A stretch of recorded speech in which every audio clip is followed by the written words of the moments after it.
ਵਾਹਿਗੁਰੂ ਵਾਹਿਗੁਰੂ। ਗੁਰੂ ਨਾਨਕ ਪਦ ਪੰਕਜ ਬੰਦਨ ਪੰਕਜ ਬੰਧਨ ਸਿਮਰੋ ਅੰਗਦ ਦੁਖ ਨਿਕੰਦਨ ਗੁਰੂ ਅਮਰਦਾਸ ਹਿਰਦੈ ਨਿਤ ਧਿਆਉ ਹਿਰਦੈ ਨਿਤ ਧਿਆਉ ਸ਼੍ਰੀ ਗੁਰੂ ਰਾਮਦਾਸ ਗੁਣ ਗਾਓ ਗੁਰੂ ਅਰਜਨ ਬਿਗਨਨ ਕੇ ਨਾਸ਼ਕ ਬਿਗਨਨ ਕੀ ਨਾਸਕ ਸ਼੍ਰੀ ਹਰਿ ਗੋਬਿੰਦ ਸੁਮਤ ਪ੍ਰਕਾਸ਼ਕ ਸ਼੍ਰੀ ਹਰਿ ਰਾਏ ਨਮੋ ਕਰ ਜੋਰੀ ਨਮੋ ਕਰ ਜੋਰੀ ਸ਼੍ਰੀ ਹਰਿ ਕ੍ਰਿਸ਼ਨ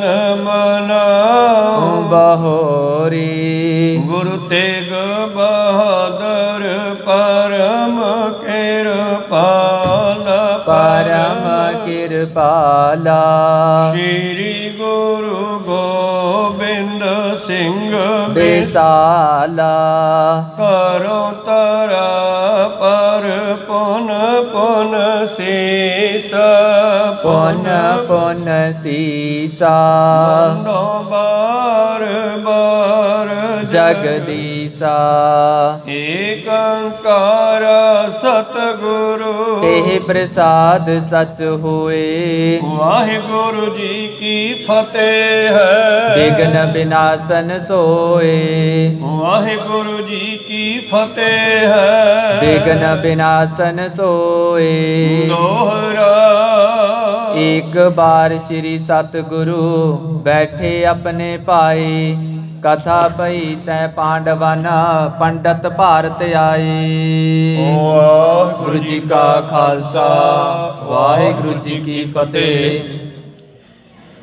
ਆਓ ਗੁਰੂ ਪਿਆਰੇ ਗੁਰੂ ਸਵਾਰੇ ਸਤਸੰਗੀ ਜਨੋ ਰੋਜ਼ਾਨਾ ਦੀ ਤਰ੍ਹਾਂ ਪਾਤਸ਼ਾਹ ਜੀ ਕੀ ਅਪਾਰ ਕਿਰਪਾ ਬਖਸ਼ਿਸ਼ ਦਾ ਸਦਕਾ ਪਿਛਲੇ ਪਹਿਰਾਂ ਦੇ ਦੀਵਾਨ ਸਜਾਉਂਦੇ ਹੋਏ ਆਪ ਜੀ ਗੁਰੂ ਚਰਨਾਂ ਵਿਖੇ ਹਾਜ਼ਰੀਆਂ ਲਵਾ ਰਹੇ ਹੋ।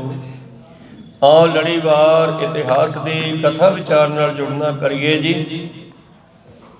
ਆਪਾਂ ਵਿਚਾਰਾਂ ਸਰਵਣ ਕਰ ਰਹੇ ਸੀ ਕਿ ਧੰਨ ਧੰਨ ਸ੍ਰੀ ਗੁਰੂ ਗੋਬਿੰਦ ਸਿੰਘ ਮਹਾਰਾਜ ਜੀ ਅਨੰਦਪੁਰ ਸਾਹਿਬ ਵਿਖੇ ਆਨੰਦ ਵਰਤਾ ਰਹੇ ਹਨ ਔਰ ਸਤਿਗੁਰਾਂ ਕੋਲ ਬਹੁਤ ਸਾਰੇ ਕਵੀ ਵੀ ਆ ਗਏ ਜਿਨ੍ਹਾਂ ਦਾ ਮੁਖੀਆ ਭਾਈ ਸਾਹਿਬ ਭਾਈ ਨੰਦ ਲਾਲ ਜੀ ਗੋਇਆ ਜੀ ਨੂੰ ਬਣਾਇਆ ਗਿਆ ਔਰ ਰੋਜ਼ਾਨਾ ਤਰ੍ਹਾਂ ਤਰ੍ਹਾਂ ਦੀਆਂ ਕਵਿਤਾਵਾਂ ਕਵੀ ਰਚਦੇ ਆ ਗੁਰੂ ਸਾਹਿਬਾਂ ਨੂੰ ਸੁਣਾਉਂਦੇ ਆ ਤੇ ਗੁਰੂ ਸਾਹਿਬ ਕਵੀਆਂ ਨੂੰ ਬਹੁਤ ਸਾਰੀ ਮਾਇਆ ਭੇਟਾ ਦਿੰਦੇ ਆ। ਇੱਕ ਵਾਰ ਤਾਂ ਇੱਕ ਕਵੀ ਨੂੰ 1.25 ਲੱਖ ਰੁਪਈਆ ਦਿੱਤਾ ਗਿਆ ਉਸ ਵੇਲੇ ਕੋ ਸਤਨਾਮ ਸ੍ਰੀ ਵਾਹਿਗੁਰੂ। ਔਰ ਸੰਸਾਰ ਦੇ ਵਿੱਚ ਇਹ ਗੱਲਾਂ ਘੁੰਮ ਗਈਆਂ ਵੀ ਵਾਕਿਆ ਹੀ ਜੇ ਕੋਈ ਕਵੀਆਂ ਦੀ ਕਦਰ ਕਰਦਾ ਤੇ ਉਹ ਗੁਰੂ ਗੋਬਿੰਦ ਸਿੰਘ ਜੀ ਕਰਦੇ। ਫਿਰ ਤਾਂ ਬਹੁਤ ਸਾਰੇ ਕਵੀ ਗੁਣੀ ਜਨ ਕਵੀਸ਼ਰ ਢਾਡੀ ਆਦਿ 10ਵੇਂ ਪਾਤਸ਼ਾਹ ਜੀ ਦੀ ਹਜ਼ੂਰੀ ਵਿੱਚ ਆਉਣ ਲੱਗੇ। ਇੱਕ ਦਿਨ ਇੱਥੇ ਇੱਕ ਪੰਡਤ ਆਇਆ ਹੈ। ਉਸ ਪੰਡਤ ਨੇ ਕੁਰਸ਼ੇਤਰ ਦੀ ਮਹਾਭਾਰਤ ਦੀ ਕਥਾ ਸੁਣਾਈ ਹੈ ਔਰ ਕਥਾ ਦੇ ਵਿੱਚ ਉਸਨੇ ਇੱਕ ਬਚਨ ਕੀਤਾ ਵੀ ਜਦੋਂ ਕੋਈ ਮਰ ਜਾਂਦਾ ਹੈ ਫਿਰ ਕਿਹੜਾ ਮੁੜ ਕੇ ਆਉਂਦਾ ਹੈ, ਪਤਾ ਨਹੀਂ ਕਿੱਧਰ ਜਾਂਦਾ ਹੈ ਕਿੱਧਰ ਨਹੀਂ ਜਾਂਦਾ, ਅੱਗੇ ਪਤਾ ਨਹੀਂ ਕੋਈ ਸਵਰਗ ਨਰਕ ਹੈ ਵੀ ਕਿ ਨਹੀਂ। ਜਦੋਂ ਇਹ ਗੱਲ ਚੱਲੀ ਤੇ ਕਵੀਆਂ ਨੇ ਇਸ ਗੱਲ ਤੇ ਫਿਰ ਚਰਚਾ ਕੀਤੀ ਵੀ ਇਹ ਗੱਲ ਸਹੀ ਹੈ ਇਸ ਦੀ। ਆਪੋ ਆਪਣੇ ਖਿਆਲ ਸਾਰੇ ਕਵੀ ਦੱਸਣ ਲੱਗੇ। ਇਹਨਾਂ ਕਵੀਆਂ ਨੇ ਆਪਣੇ ਖਿਆਲ ਕਿਵੇਂ ਦੱਸੇ ਨੇ ਉਸ ਚਰਚਾ ਦੇ ਵਿੱਚ ਆਓ। ਇਸ ਕਥਾ ਨੂੰ ਕੱਲ ਆਪਾਂ ਆਰੰਭ ਕੀਤਾ ਸੀ, ਅੱਗੇ ਸਰਵਣ ਕਰਦੇ ਹਾਂ। ਉਸ ਤੋਂ ਪਹਿਲਾਂ ਆਪਣੀਆਂ ਅਤੇ ਦਾਸਾਂ ਦੀਆਂ ਗੁਰੂ ਚਰਨਾਂ ਵਿੱਚ ਲਵਾਓ ਹਾਜ਼ਰੀਆਂ। ਗੁਰੂ ਕਾ ਬਖਸ਼ਿਆ ਫਤਿਹ ਦਾ ਨਾਰਾ ਕਰੋ ਬੁਲੰਦ ਗੱਜ ਕੇ ਆਖੋ ਜੀ ਵਾਹਿਗੁਰੂ ਜੀ ਕਾ ਖਾਲਸਾ ਵਾਹਿਗੁਰੂ ਜੀ ਕੀ ਫਤਿਹ। ਦੋਹਰਾ ਇੱਕ ਬਾਰ ਸ੍ਰੀ ਸਤਿਗੁਰੂ ਬੈਠੇ ਆਪਣੇ ਭਾਈ। ਇੱਕ ਵਾਰ ਦੀ ਗੱਲ ਹੈ ਕਿ ਧੰਨ ਧੰਨ ਸ੍ਰੀ ਗੁਰੂ ਗੋਬਿੰਦ ਸਿੰਘ ਜੀ ਮਹਾਰਾਜ ਆਪਣੀ ਮੌਜ ਵਿੱਚ ਬੈਠੇ ਸਨ। ਕਥਾ ਪਈ ਤਹਿ ਪਾਂਡਵਨ ਪੰਡਤ ਭਾਰਤ ਆਏ। ਕਹਿਣ ਲੱਗੇ ਇੱਕ ਦਿਨ ਫਿਰ ਸਤਿਗੁਰਾਂ ਦੀ ਹਜ਼ੂਰੀ ਵਿੱਚ ਇੱਕ ਪੰਡਤ ਨੇ ਆ ਕਰਕੇ ਗੁਰੂ ਪਿਆਰਿਓ ਕੁਰਸ਼ੇਤਰ ਦੀ ਕਥਾ ਸੁਣਾਉਣੀ ਕੀਤੇ ਹੈ। ਤਹਿ ਪਾਛੀ ਚਰਚਾ ਪਈ ਮਰਿਓ ਨਾ ਆਵੇ ਕੋਈ। ਪਾਂਡਵਾਂ ਦੀ ਕਥਾ ਸੁਣਾਉਣੀ ਕੀਤੀ ਤੇ ਉੱਥੇ ਫਿਰ ਚਰਚਾ ਚੱਲੀ ਇਸ ਵਿਸ਼ੇ ਤੇ ਵੀ ਜਿਹੜਾ ਇੱਕ ਵਾਰੀ ਮਰ ਜਾਂਦਾ ਮੁੜ ਕੇ ਕਿਹੜਾ ਆ ਕੇ ਦੱਸਦਾ ਕੁਛ। ਕਿਆ ਜਾਣੇ ਕਿਆ ਹੋਏ ਤਹਿ ਬਾ ਨਾਹੀ ਕੋਏ। ਔਰ ਕੌਣ ਦੱਸਦਾ ਮੁੜ ਕੇ ਆ ਕੇ ਸਾਨੂੰ ਵੀ ਉੱਥੇ ਕੀ ਹੁੰਦਾ ਕੀ ਨਹੀਂ ਹੁੰਦਾ। ਤਾਂ ਤਬ ਬੋਲੇ ਨੰਦ ਲਾਲ ਜੀ ਕਰਨੀ ਕਮਾਲ ਜਮਾਲ। ਧੰਨ ਧੰਨ ਸਤਿਗੁਰੂ ਪਾਤਸ਼ਾਹ ਜੀ ਦੇ ਅਨੰਨ ਪਿਆਰੇ ਮੁਖੀ ਕਵਈਆਂ ਦੇ ਭਾਈ ਸਾਹਿਬ ਭਾਈ ਨੰਦ ਲਾਲ ਜੀ ਗੋਲੇ ਕਹਿਣ ਲੱਗੇ ਕਰਨੀ ਰੂਪੀ ਕਮਲ ਜਿਨ੍ਹਾਂ ਦਾ ਸੁੰਦਰ ਖਿੜਿਆ ਹੈ, ਭਾਵ ਜਿਨ੍ਹਾਂ ਦੀ ਸੰਸਾਰ ਵਿੱਚ ਕਰਨੀ ਚੰਗੀ ਹੈ, ਜਿਸ ਨੂੰ ਚੰਗੀ ਬਣਾਉਣ ਲਈ ਪੰਜਵੇਂ ਪਾਤਸ਼ਾਹ ਸਲਾਹ ਦਿੰਦੇ ਹਨ। ਪਰ ਕਾ ਬੁਰਾ ਨਾ ਰਾਖੋ ਨੀਤ ਤੁਮ ਕੋ ਦੁੱਖ ਨਹੀਂ ਪਾਈ ਮੀਤ। ਜਿਨ੍ਹਾਂ ਦਾ ਕਰਨੀ ਰੂਪੀ ਕਰਮ ਰੂਪੀ ਕਮਲ ਖਿੜਿਆ ਹੈ। ਸਿੱਖ ਸਿਦਕ ਗੁਰਮੁਖ ਬੜੇ ਤਿਨ ਕੋ ਭਲੋ ਹਵਾਲ। ਸਿਦਕੀ ਵੱਡੇ ਗੁਰਮੁਖ ਸਿੱਖ ਜਿਹੜੇ ਹਨ ਪਰਲੋਕ ਵੀ ਜਾ ਕੇ ਵੀ ਉਹ ਚੰਗੇ ਰਹਿੰਦੇ ਆ, ਉਹਨਾਂ ਦਾ ਹਾਲ ਚੰਗਾ ਹੀ ਹੁੰਦਾ ਹੈ। ਸੈਨਾਪਤ ਕਵਤਾ ਕਹੈ ਗੁਰ ਦਰਸ਼ਨ ਤੇ ਪਾਰ। ਤੋ ਉਸ ਦੀ ਵਿਚਾਰ ਇੰਨੀ ਸੀ ਤੇ ਅਗਲਾ ਸੈਨਾਪਤੀ ਕਵੀ ਕਹਿਣ ਲੱਗਿਆ ਇਹ ਗੁਰੂ ਦੇ ਦਰਸ਼ਨਾਂ ਦੀ ਕਿਰਪਾ ਹੁੰਦੀ ਹੈ। ਕਰੇ ਭਲੀ ਬਾਬੁਰੀ ਨਿਤ ਸਤਿਗੁਰ ਲੈ ਸਵਾਰ। ਅਸਲ ਵਿੱਚ ਗੁਰੂ ਕਿਰਪਾ ਕਰੇ ਤੇ ਸਿੱਖ ਦੇ ਮਾੜੇ ਕਰਮ ਵੀ ਠੀਕ ਕਰ ਦਿੰਦਾ। ਜਿਸ ਤਰ੍ਹਾਂ ਪੰਜਵੇਂ ਪ੍ਰੀਤਮ ਜੀ ਦਾ ਦੀਵਾਨ ਸਜਿਆ ਔਰ ਇੱਕ ਸਿੱਖ ਨੇ ਕੋਲ ਬੈਠ ਕੇ ਬਾਣੀ ਪੜ੍ਹੀ ਹੈ, ਬਾਣੀ ਤੇ ਵਿਚਾਰਾਂ ਚੱਲ ਰਹੀਆਂ ਹੈ ਔਰ ਕੁਦਰਤੀ ਕਹਿਣ ਲੱਗੇ ਉਸ ਵੇਲੇ ਇੱਕ ਪਹਾੜੀ ਰਾਜਾ ਸਤਿਗੁਰਾਂ ਦੀ ਹਜ਼ੂਰੀ 'ਚ ਆਇਆ ਹੈ ਤੇ ਸਿੱਖ ਨੇ ਬਾਣੀ ਪੜ੍ਹੀ। ਲੇਖ ਨਾ ਮਿੱਟੀ ਹੈ ਸਖੀ ਜੋ ਲਿਖਿਆ ਕਰਤਾਰ। ਔਰ ਇਹ ਬਚਨ ਸੁਣ ਕਰਕੇ ਉਸ ਰਾਜੇ ਦੇ ਮੱਥਾ ਟੇਕਦਿਆਂ ਹੀ ਮਨ ਵਿੱਚ ਭਰਮ ਪੈ ਗਿਆ ਵੀ ਗੁਰੂ ਕੋਲ ਆਉਣ ਦਾ ਕੀ ਫਾਇਦਾ ਜੇ ਸਾਡੇ ਮੱਥੇ ਦੇ ਲੇਖ ਮਿਟਦੇ ਹੀ ਨਹੀਂ। ਫਿਰ ਉਹ ਮਿਟਾ ਕੇ ਦਿਖਾਏ ਗੁਰੂ ਨੇ ਕਿਵੇਂ ਮਿਟਦੇ ਐ। ਤਾਂ ਭਾਈ ਸਾਹਿਬ ਭਾਈ ਸੈਨਾਪਤੀ ਕਵੀ ਦੀ ਗੱਲ ਸਰੀ ਹੈ ਕਿ ਜੇ ਗੁਰੂ ਦੇ ਦਰਸ਼ਨ ਅਸੀਂ ਰੋਜ਼ ਕਰੀਏ ਤੇ ਸਾਡੇ ਮੱਥੇ ਦੇ ਮਾੜੇ ਲੇਖ ਵੀ ਚੰਗੇ ਹੋ ਜਾਂਦੇ ਹਨ। ਉਦੇ ਰਾਏ ਕਵ ਇਉ ਕਹੈ ਜੈਸੀ ਕਾਹੁੰਗ ਕਾਲ। ਦੂਸਰਾ ਕਵੀ ਹੈ ਉਦੈ ਰਾਏ ਕਹਿਣ ਲੱਗਿਆ ਭਾਈ ਜਿਹੋ ਜਿਹਾ ਕੋਈ ਕਰਮ ਕਰਦਾ ਭਾਵ ਘਾਲਣਾ ਕਮਾਈ ਕਰਦਾ ਹੈ ਤੈਸਾ ਫਲ ਧਰਮ ਹੋਏਗਾ ਜੈਸਾ ਬੀਜ ਵਿਸਾਲ। ਉਹਦਾ ਉਸਾ ਹੀ ਫਲ ਮਿਲੇਗਾ। ਜਿਵੇਂ ਇਸ ਵਿਸ਼ੇ ਤੇ ਬਾਬਾ ਫਰੀਦ ਜੀ ਦਾ ਬਚਨ ਨਾਲ ਜੋੜ ਲਈਏ ਆਪਾਂ।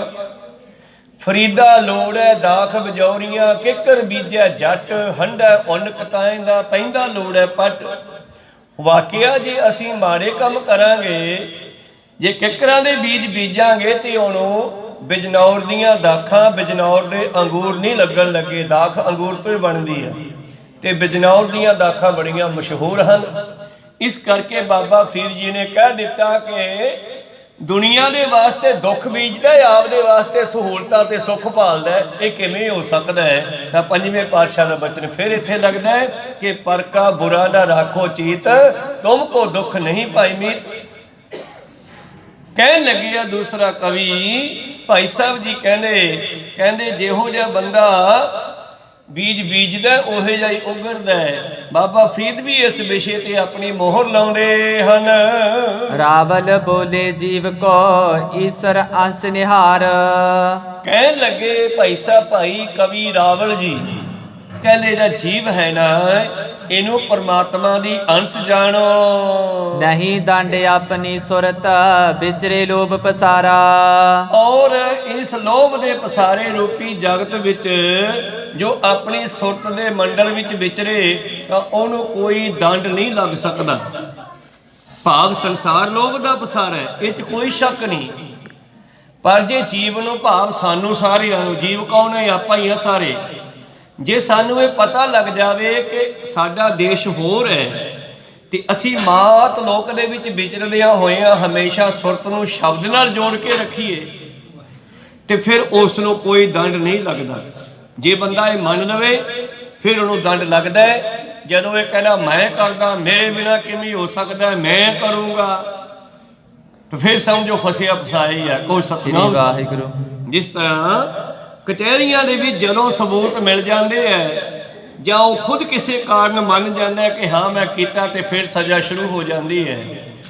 ਪਰ ਜੇ ਜੀਵ ਸੰਸਾਰ ਵਿੱਚ ਵਿਚਰਦਾ ਹੋਇਆ ਆਪਣੀ ਸੁਰਤ ਨੂੰ ਸ਼ਬਦ ਨਾਲ ਜੋੜ ਕੇ ਰੱਖੇ, ਆਪਣੇ ਆਪ ਨੂੰ ਪ੍ਰਮਾਤਮਾ ਦੀ ਅੰਸ਼ ਸਮਝੇ ਔਰ ਲੋਭ ਦੇ ਪਸਾਰੇ ਤੋਂ ਆਪਣੀ ਸੁਰਤ ਨੂੰ ਬਾਹਰ ਰੱਖੇ, ਉਹਨੂੰ ਕੋਈ ਦੰਡ ਨਹੀਂ ਭੋਗਣਾ ਪੈਂਦਾ। ਜਿਸ ਤਰ੍ਹਾਂ ਕ੍ਰਿਸ਼ਨ ਜੀ ਕਹਿੰਦੇ ਹਨ ਅਰਜਨ ਨੂੰ, ਜਦ ਅਰਜਨ ਕਹਿੰਦਾ ਹੈ ਕਿ ਇੰਨੇ ਲੋਕਾਂ ਨੂੰ ਮਾਰ ਕੇ ਮੈਂ ਤਾਂ ਪਾਪੀ ਹੋ ਜਾਵਾਂਗਾ, ਇਹਨਾਂ ਪਾਪਾਂ ਦਾ ਫਲ ਮੈਂ ਕਿਵੇਂ ਭੋਗਾਂਗਾ, ਦੁਨੀਆ ਮੈਨੂੰ ਕੁੱਲ ਕਲੰਕੀ ਕਹੇਗੀ, ਇਹ ਤਾਂ ਨਹੀਂ ਮੈਥੋਂ ਹੋ ਸਕਦਾ। ਕ੍ਰਿਸ਼ਨ ਜੀ ਕਹਿੰਦੇ ਤੈਨੂੰ ਤਾਂ ਵਡਿਆਈ ਦੇਣੀ ਹੈ, ਇਹਨਾਂ ਨੂੰ ਮਾਰਨ ਦਾ ਫਲ ਤੈਨੂੰ ਨਹੀਂ ਭੋਗਣਾ। ਹਜੇ ਤੂੰ ਮੰਨੇਗਾ ਫਿਰ ਭੋਗਣਾ ਪਊਗਾ। ਜੇ ਤੂੰ ਕਰਮ ਕਰੇਗਾ, ਕਿਉਂਕਿ ਇਹ ਧਰਮ ਯੁੱਧ ਹੈ, ਧਰਮ ਯੁੱਧ ਵਿੱਚ ਇਹਨਾਂ ਮਾੜਿਆਂ ਨੂੰ ਸਜ਼ਾ ਦੇਣੀ ਪੈਣੀ ਹੈ। ਇਹ ਪਰਮੇਸ਼ਰ ਦਾ ਹੁਕਮ ਹੈ ਔਰ ਇਹਨਾਂ ਨੂੰ ਮਾਰਨਾ ਮੈਂ ਆ। ਤੂੰ ਤੀਰ ਛੱਡ ਕੇ ਦੇਖ, ਵੇਖ ਤੇਰਾ ਤੀਰ ਕਿਸੇ ਨੂੰ ਮਾਰਦਾ ਹੈ ਜਾਂ ਮੇਰਾ ਚੱਕਰ ਮਾਰਦਾ ਹੈ। ਕਹਿੰਦੇ ਕ੍ਰਿਸ਼ਨ ਜੀ ਨੇ ਜਦ ਇੰਨੀ ਗੱਲ ਕਹੀ ਤਾਂ ਪਾਂਡਵ ਅਰਜਨ ਨੇ ਇੱਕ ਤੀਰ ਛੱਡਿਆ ਨਿਸ਼ਾਨਾ ਬਿੰਨ ਕੇ, ਤੇ ਇਧਰੋਂ ਉਂਗਲ ਤੇ ਘੁਮਾ ਕੇ ਤੇ ਇਹਨਾਂ ਨੇ ਚੱਕਰ ਚਲਾ ਦਿੱਤਾ। ਹਜੇ ਤੀਰ ਪਹੁੰਚਿਆ ਨਹੀਂ ਤੇ ਉਸ ਮਨੁੱਖ ਦੀ ਧੌਣ ਇੱਥੋਂ ਕੱਟੀ ਗਈ ਚੱਕਰ ਦੇ ਨਾਲ। ਅਰਜਨ ਨੂੰ ਪੁੱਛਦੇ ਹੁਣ ਕਿਹਨੇ ਕੱਟਿਆ? ਕਹਿੰਦੇ ਜੀ ਤੁਸੀਂ ਕੱਟਿਆ। ਬਸ ਦਾਤਾ ਕਰਤਾ ਦਾਤਾ ਭੁਗਤਾ ਆਪ ਪ੍ਰਭ, ਦਾਤਾ ਦੇਣ ਵਾਲਾ ਵੀ ਉਹ ਹੈ, ਖਾਣ ਵਾਲਾ ਵੀ ਉਹ ਹੈ। ਇਹ ਗੱਲ ਯਾਦ ਰੱਖੋ, ਤੁਸੀਂ ਪਰਮੇਸ਼ਰੀ ਅੰਸ਼ ਹੋ, ਤੁਸੀਂ ਕੁਝ ਨਹੀਂ ਕਰ ਸਕਦੇ। ਆਪਦੇ ਸਿਰ ਤੇ ਜ਼ਿੰਮੇਵਾਰੀ ਕਿਉਂ ਲੈਂਦੇ ਹੋ? ਜਦੋਂ ਅਸੀਂ ਆਪਦੇ ਸਿਰ ਤੇ ਜ਼ਿੰਮੇਵਾਰੀ ਲਵਾਂਗੇ, ਚੰਗੇ ਦੀ ਜਾਂ ਮਾੜੇ ਦੀ, ਚੰਗੇ ਦੀ ਲੈ ਲੈਂਦੇ ਆ, ਮੈਂ ਕੀਤਾ ਵੇਖਿਆ, ਜੇ ਮੈਂ ਨਾ ਕਰਦਾ ਇਹ ਹੋਣਾ ਹੀ ਨਹੀਂ ਸੀਗਾ, ਤਾਂ ਦੁਨੀਆ ਵਾਹ ਵਾਹ ਕਰ ਦਿੰਦੀ ਹੈ। ਪਰ ਮਾੜੇ ਦੀ ਜ਼ਿੰਮੇਵਾਰੀ ਇਹ ਰੱਬ ਨੇ ਕਰਤਾ ਯਾਰ। ਪਰ ਰੱਬ ਕਹਿੰਦਾ ਚੰਗੇ ਦੀ ਵਡਿਆਈ ਲਈ ਹੈ ਤੇ ਮਾੜੇ ਦਾ ਕਰਮ ਵੀ ਭੋਗ, ਮਾੜੇ ਦਾ ਫਲ ਵੀ ਤੂੰ ਹੀ ਭੋਗ। ਹੁਣ ਕਹੋ ਸਤਿਨਾਮ ਵਾਹਿਗੁਰੂ। ਇਸ ਕਰਕੇ ਉਸ ਵੇਲੇ ਫਿਰ ਜਦੋਂ ਜਿਹੜਾ ਉਹ ਮਨੁੱਖ ਵੱਢਿਆ ਗਿਆ ਨਾ, ਕਹਿੰਦੀ ਆਵਾਜ਼ ਆਈ, ਮੈਂ ਤਾਂ ਕੁਰਸ਼ੇਤਰ ਦਾ ਸਾਰਾ ਜੰਗ ਦੇਖਣਾ ਸੀਗਾ, ਮੈਨੂੰ ਪਹਿਲੇ ਮਾਰ ਦਿੱਤਾ। ਕ੍ਰਿਸ਼ਨ ਜੀ ਕਹਿੰਦੇ ਏਦਾਂ ਕਰੋ, ਦਰਖਤ ਤੇ ਬੈਠ ਜਾ। ਉਹਦੀ ਧੌਣ ਜੀ ਉਹੀ ਵੱਡੀ ਹੋਈ, ਕੱਲਾ ਸਿਰ ਕਹਿੰਦੇ ਦਰਖਤ ਤੇ ਰੱਖ ਦਿੱਤਾ। ਕਹਿੰਦੇ ਇੱਥੋਂ ਬੈਠ ਕੇ ਸਾਰਾ ਦੇਖੀ ਜਾਈ, ਤੈਨੂੰ ਸਾਰਾ ਜੰਗ ਦਿਖਾ ਕੇ ਹੀ ਖਤਮ ਕਰਾਂਗੇ। ਹੁਣ ਕੋ ਸਤਿਨਾਮ ਵਾਹਿਗੁਰੂ। ਖੈਰ ਚਲੋ ਮਨੋਵਿਰਤੀਆਂ ਉੱਥੇ ਰੱਖੀਏ। ਰਾਵਲ ਦੀ ਗੱਲ ਵੀ ਸਹੀ ਹੈ, ਜੇ ਸਾਡੀ ਸੁਰਤ ਸ਼ਬਦ ਨਾਲ ਜੁੜੀ ਰਹੇ ਤੇ ਸਾਡੇ ਕੀਤੇ ਹੋਏ ਕਰਮਾਂ ਦਾ ਫਲ ਸਾਨੂੰ ਨਹੀਂ ਭੋਗਣਾ ਪਵੇਗਾ। ਅੱਲੂ ਬੋਲੇ ਦੇ ਜੜ ਪੰਜ ਤਤ ਛੁਟ ਜਾਹੇ। ਅੱਲੂ ਨਾਮ ਦਾ ਕਵੀ ਹੈ, ਕਹਿੰਦਾ ਯਾਰ ਦੇਹ ਜੜ ਹੈ, ਜਦੋਂ ਇਹਦੇ ਵਿੱਚੋਂ ਬੁੱਧੀ ਤੇ ਪ੍ਰਾਣ ਇਹ ਸਾਰੇ ਜੜ ਹਨ। ਜਦੋਂ ਚੇਤਨਤਾ ਪੰਜਾਂ ਤੱਤਾਂ ਦੇ ਵਿੱਚੋਂ ਜੀਵ ਆਤਮਾ ਨਿਕਲ ਜਾਂਦਾ ਹੈ, ਬੁੱਧ ਪ੍ਰਾਨ ਤੱਕ ਆਹੇ ਜੜ ਚੇਤਨ ਆਪੇ ਆਹੇ। ਔਰ ਇਹ ਪੰਜੇ ਤੱਤ ਬੁੱਧੀ ਪ੍ਰਾਣ ਸਾਰੇ ਜੜ ਹਨ, ਇਹ ਵੱਖੋ ਵੱਖ ਹੋ ਜਾਂਦੇ ਹਨ ਜਦੋਂ ਇਹਦੇ ਵਿੱਚੋਂ ਜੀਵ ਆਤਮਾ ਨਿਕਲ ਜਾਂਦੀ ਹੈ। ਮਧੂ ਬੋਲੇ ਜੋ ਸਹੀ ਚੇਤਨ ਪਰਮ ਸਰੂਪ। ਮਧੂ ਨਾਮ ਦਾ ਕਵੀ ਕਹਿਣ ਲੱਗਿਆ, ਜਦੋਂ ਕਿ ਪਰਮ ਸਰੂਪ ਚੇਤਨ ਹੀ ਸਹੀ ਅਵਨਾਸ਼ੀ ਹੈ। ਨਾ ਮਾਰੇ ਮਰਤਾ ਨਹੀਂ ਦੂਜਾ ਕੋ ਨਾ ਅਨੂਪ। ਉਹਨੂੰ ਕੋਈ ਮਾਰਨ ਵਾਲਾ ਨਹੀਂ, ਉਸ ਨੂੰ ਕੋਈ ਮਾਰ ਨਹੀਂ ਸਕਦਾ, ਤੇ ਉਹਦੇ ਵਰਗਾ ਅਨੁਪਮ ਸੁੰਦਰ ਵੀ ਕੋਈ ਨਹੀਂ ਹੈ। ਅਗਨ ਅਗਨ ਜਿਮ ਸੀਤ ਸੀਤ ਕ੍ਰਿਤ ਕ੍ਰਿਤ ਪਾਣੀ ਬਾਰ। ਜਿਵੇਂ ਅੱਗ ਵਿੱਚ ਅੱਗ, ਬਰਫ਼ ਦੇ ਵਿੱਚ ਬਰਫ਼, ਘਿਓ ਵਿੱਚ ਘਿਓ ਤੇ ਪਾਣੀ ਵਿੱਚ ਪਾਣੀ ਮਿਲ ਜਾਂਦੇ ਹਨ। ਧਰਮ ਹਾਰ ਦੇਖੋ ਕਵਿਤ ਦੂਜਾ ਕਹਾਂ ਵਿਚਾਰ। ਉਹ ਭਰਮਾਂ ਵਿੱਚ ਪਹਿਣ ਵਾਲਿਓ ਦੱਸੋ ਫਿਰ ਦੂਜਾ ਕੌਣ ਰਹਿ ਗਿਆ? ਇਹ ਤਾਂ ਜਿਹਨੇ ਸਮਝਿਆ ਉਹਦੀ ਗੱਲ ਹੈ ਨਾ। ਪਰ ਜਦੋਂ ਇਹ ਕਹਿੰਦਾ ਹਾਏ ਮੈਂ ਮਰ ਗਿਆ, ਮੇਰੇ ਬੱਚਿਆਂ ਦਾ ਕੀ ਬਣੂਗਾ, ਮੈਂ ਤਾਂ ਬੱਚੇ ਪਾਲਣੇ ਸੀ, ਉਹ ਜੀਵਾਤਮਾ ਪਰਮੇਸ਼ਰ ਵਿੱਚ ਨਹੀਂ ਮਿਲੀ। ਉਹਨੂੰ ਪਰਮੇਸ਼ਰ ਕਹਿੰਦੇ ਚੰਗਾ ਫਿਰ ਬੱਚੇ ਪਾਲਨੇ ਆ, ਤੈਨੂੰ ਸੂਰ ਬਣਾ ਦਿੰਦੇ ਆ, ਉਹਦੇ 18 ਵੀ ਬੱਚੇ ਹੁੰਦੇ ਆ, ਪਾਲੀ ਜਾਈ। ਪਰ ਜਿਹੜੀ ਰੂਹ ਨੇ ਅੰਤ ਵੇਲੇ ਕਿਹਾ ਅੰਤ ਕਾਲ ਨਾਰਾਇਣ ਸਿਮਰੇ ਐਸੀ ਚਿੰਤਾ ਮੈਂ ਜੇ ਮਰੇ ਬੰਦਤ ਤਲੋਚਨ ਤੇ ਨਰ ਮੁਕਤਾ ਪੀਤੰਬਰ ਵਾਕਾ ਹਿਰਦੇ ਵਸੇ। ਜਦੋਂ ਕਿਸੇ ਨੇ ਇਹ ਗੱਲ ਮੰਨ ਲਈ, ਅੰਤ ਵੇਲੇ ਪਰਮੇਸ਼ਰ ਨੂੰ ਯਾਦ ਕੀਤਾ, ਉਹ ਰੂਹ ਉਹਦੇ ਵਿੱਚ ਮਿਲੂਗੀ। ਪਰ ਜਿਹੜੀ ਰੂਹ ਦੇ ਗੰਢ ਬਣ ਗਈ, ਫੁਰਨੇ ਦੀ ਗੰਢ ਬਣਦੀ ਆ ਸਾਡੇ, ਔਰ ਉਸ ਗੰਢ ਨੂੰ ਉਹਨਾਂ ਚਿਰ ਖੋਲ੍ਹਿਆ ਕੱਟਿਆ ਨਹੀਂ ਜਾ ਸਕਦਾ ਜਿੰਨਾ ਚਿਰ ਇਹ ਸ਼ਬਦ ਨਾਲ ਨਹੀਂ ਜੁੜਦਾ। ਸ਼ਬਦ ਨੂੰ ਸ਼ਬਦ ਹੀ ਕੱਟਦਾ ਹੈ, ਤੇ ਸ਼ਬਦ ਨੇ ਹੀ ਇਸ ਨੂੰ ਫੁਰਨੇ ਦੇ ਵਿੱਚ ਬੰਨ੍ਹ ਦਿੱਤਾ ਆਤਮਾ ਨੂੰ। ਅੰਤ ਕਾਲ ਜੇ ਲੜਕੇ ਸਿਮਰੇ ਐਸੀ ਚਿੰਤਾ ਮਹਿ ਜੇ ਮਰੇ, ਸੂਕਰ ਜੋਨ ਬਲ ਬਲ ਔਤਰੇ। ਤਾਂ ਇਸੇ ਕਰਕੇ ਸ਼ਬਦ ਉਧਾਰ ਕਰਦਾ ਹੈ ਨਾ, ਕਿਉਂਕਿ ਜਿਵੇਂ ਲੋਹੇ ਨੂੰ ਲੋਹਾ ਕੱਟਦਾ ਇਵੇਂ ਸ਼ਬਦ ਨੂੰ ਸ਼ਬਦ ਕੱਟਦਾ। ਮੇਰੇ ਪ੍ਰੀਤਮ ਜੀ ਕਹਿੰਦੇ, ਮਧੂ ਨਾਮ ਦਾ ਇੱਕ ਕਵੀ ਕਹਿਣ ਲੱਗੇ ਆ, ਕਿਉਂ ਭਰਮਾਂ 'ਚ ਪੈਨੇ ਹੋ, ਦੂਜਾ ਕੋਈ ਹੈ ਹੀ ਨਹੀਂ। ਜੇ ਤਾਂ ਇੱਦਾਂ ਮੰਨ ਕੇ ਚੱਲੋਗੇ ਤਾਂ ਫਿਰ ਤੁਹਾਨੂੰ ਕੋਈ ਦੰਡ ਨਹੀਂ ਭੋਗਣਾ ਪਵੇਗਾ। ਜੇ ਤੁਸੀਂ ਕਹੋਗੇ ਹਾਂ ਮੈਂ ਕੀਤਾ, ਫਿਰ ਸਜ਼ਾ ਪੱਕੀ ਹੈ, ਵੱਟ ਤੇ ਹੈ। ਚੰਦਾ ਚੰਦ ਚਕੋਰ ਜਾ ਬਾਲ ਮਾਏ ਕੀ ਰੀਤ। ਕਹਿਣ ਲੱਗੇ ਜਿਵੇਂ ਚੰਦਾ ਕਵੀ ਬੋਲਿਆ, ਕਵੀ ਦਾ ਨਾਮ ਚੰਦਾ ਹੈ। ਉਹ ਕਹਿੰਦੇ ਜਿਵੇਂ ਚੰਦ ਤੇ ਚਕੋਰ ਦੀ ਪ੍ਰੀਤੀ ਹੁੰਦੀ ਹੈ, ਜਿਵੇਂ ਬੱਚੇ ਤੇ ਮਾਂ ਦੀ ਪ੍ਰੀਤੀ ਹੁੰਦੀ ਹੈ, ਤਿਉਂ ਗਤ ਈਸ਼ਰ ਜੀਵ ਕੀ ਜਾਣੇ ਪ੍ਰਾਨੀ ਮੀਤ। ਫਿਰ ਇਸੇ ਤਰ੍ਹਾਂ ਹੀ ਈਸ਼ਵਰ ਦੀ ਤੇ ਜੀਵ ਆਤਮਾ ਦੀ ਜੇ ਕਿਤੇ ਪ੍ਰੀਤੀ ਪੈ ਜਾਵੇ, ਜਿਵੇਂ ਭਗਤ ਨਾਮਦੇਵ ਜੀ ਕਹਿੰਦੇ ਆ, ਤੋਰੀ ਨਾ ਟੁੱਟੈ ਛੋਰੀ ਨਾ ਛੁੱਟੈ ਐਸੀ ਮਾਧੋ ਖਿੰਚ ਤਣੀ। ਹੁਣ ਆ ਗੱਲ ਯਾਦ ਆ ਗਈ ਮੇਰੇ, ਫਿਰ ਜਿਸ ਤਰ੍ਹਾਂ ਗੁਰੂ ਪਿਆਰਿਓ ਅਜਾਮਲ ਹੋਇਆ, ਅਜਾਮਲ ਰਾਜੇ ਦਾ ਪੰਡਤ ਸੀਗਾ, ਇਹਦਾ ਬਾਪ ਪਹਿਲਾਂ ਪੰਡਤ ਸੀਗਾ, ਫਿਰ ਇਸ ਬੱਚੇ ਨੂੰ ਰਾਜ ਭਾਗ ਦੇ ਦਿੱਤਾ ਗਿਆ। ਬਚਪਨ ਦੇ ਵਿੱਚ ਜਦੋਂ ਇਹ ਗੁਰੂ ਦੇ ਕੋਲੋਂ ਇਹ ਵਿੱਦਿਆ ਲੈਂਦਾ ਸੀ, ਗਿਆਨ ਦੀ, ਵੇਦਾਂ ਦੀ, ਗ੍ਰੰਥਾਂ ਦੀ, ਤਾਂ ਇਹਦੇ ਗੁਰੂ ਨੇ ਕਿਹਾ ਸੀ, ਪੁੱਤਰ ਸ਼ਹਿਰ ਦੇ ਵਿਚਾਲ ਦੀ ਨਹੀਂ ਜਾਣਾ, ਤੂੰ ਬਾਹਰ ਦੀ ਜਾਇਆ ਕਰ।